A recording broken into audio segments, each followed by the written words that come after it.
Assalamualaikum warahmatullahi wabarakatuh. Perkenalkan, nama saya Flora Adelia Kalosa.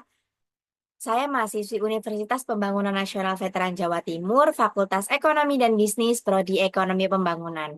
Di sini saya akan menjelaskan video pembelajaran seputar penomoran dan daftar pustaka. Nah, penomoran yang digunakan dalam sebuah karya tulis ilmiah tidak ditulis secara asal-asalan, melainkan memiliki kaidah penulisan yang baik dan benar. Penulis harus sesuai dengan kaidah atau ketentuan yang telah ditetapkan oleh masing-masing fakultas, karena di setiap fakultas memiliki kaidah dan ketentuan yang berbeda-beda, termasuk cara penomoran dalam penulisan karya tulis ilmiah antar bab, subbab, dan lain-lain. Gambar di samping adalah contoh penomoran yang sesuai dengan kaidah atau ketentuan pada Fakultas Ekonomi dan Bisnis yang telah saya teliti. Pada kata pengantar, daftar isi, daftar tabel, daftar grafik, daftar gambar, dan abstrak ditulis menggunakan angka Romawi seperti 1, 2, 3, dan seterusnya. Karena itu semua termasuk ke dalam lampiran depan atau awal. Nah, pada bagian isi terdiri dari bab 1, bab 2, bab 3, dan seterusnya. Penulisan penomorannya menggunakan angka 1, 2, 3, dan seterusnya. Pada penulisan bab ini, halaman diletakkan pada bagian bawah.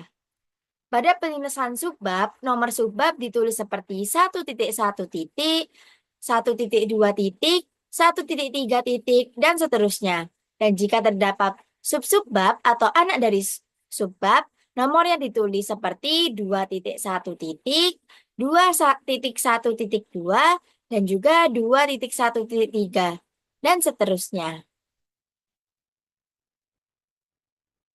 Untuk daftar pustaka sendiri, apa sih itu daftar pustaka? Daftar pustaka adalah susunan tulisan atau referensi yang dikutip untuk sebuah karya tulis ilmiah yang dibuat. Daftar pustaka itu harus tercantum ketika mengutip karya tulis orang lain supaya tidak terjadi adanya plagiarisme. Jika kita tidak mencantumkan sumber ke dalam daftar pustaka, maka kita dapat dibilang plagiarisme. Ada beberapa sumber yang digunakan untuk menulis daftar pustaka, antara lain daftar pustaka dari buku, artikel, makalah, skripsi atau karya tulis ilmiah lainnya, dan juga bisa juga dari internet atau website.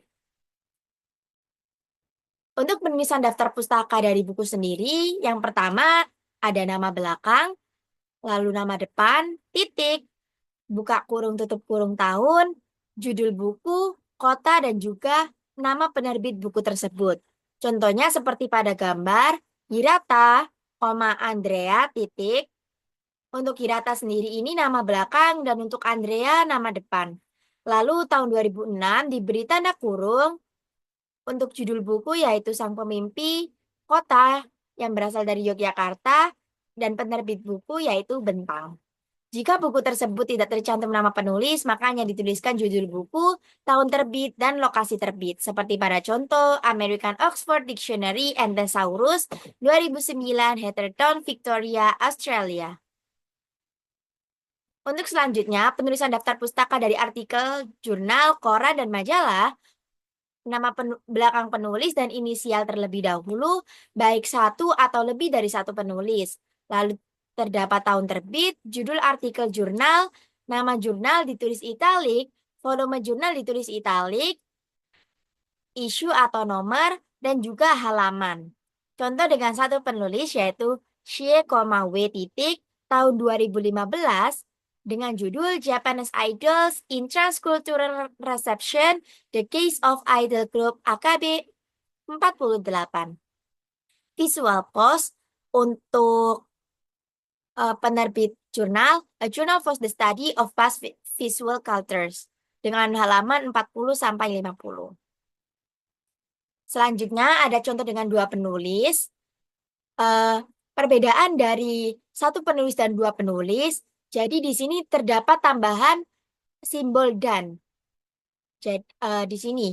Seperti ini ada tambahan simbol dan, untuk yang lainnya dari awal hingga akhir sama. Tetapi yang membedakan hanya ada simbol dan ini. Dan Contoh dengan lebih dari 3 penulis yaitu menggunakan DKK atau et al. Kembali lagi dengan fakultas masing-masing menggunakan DKK atau et al. Untuk yang lainnya dari awal hingga akhir sama seperti contoh penulisan dengan satu penulis. Nah, untuk penulisan daftar pustaka dari koran, bisa seperti pada contoh yang telah saya paparkan, menuliskan nama penulis terlebih dahulu, lalu tahun, tanggal dan bulan, serta judul dan juga halaman dari koran tersebut.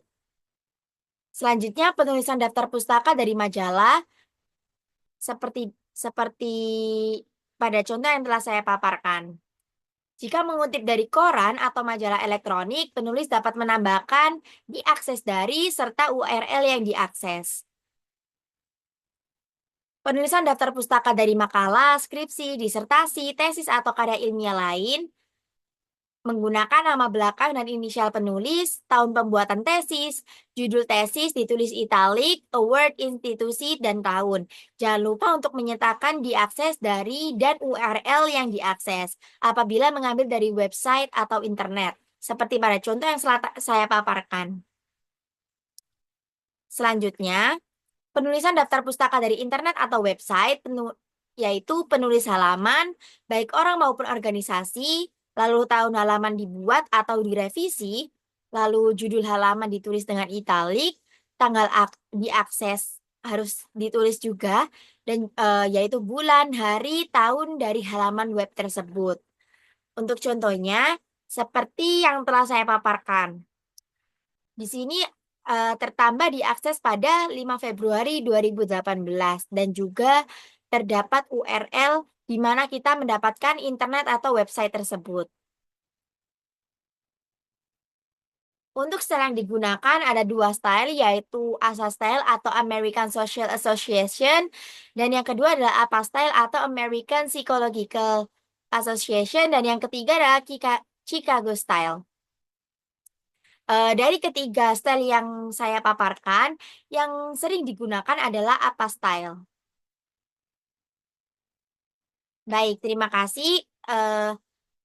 Mohon maaf jika dari paparan yang saya paparkan ada kesalahan kata. Saya mohon maaf sebesar-besarnya. Terima kasih telah menonton dan jangan lupa untuk dipraktekkan di rumah. Oke, terima kasih. Wassalamualaikum warahmatullahi wabarakatuh.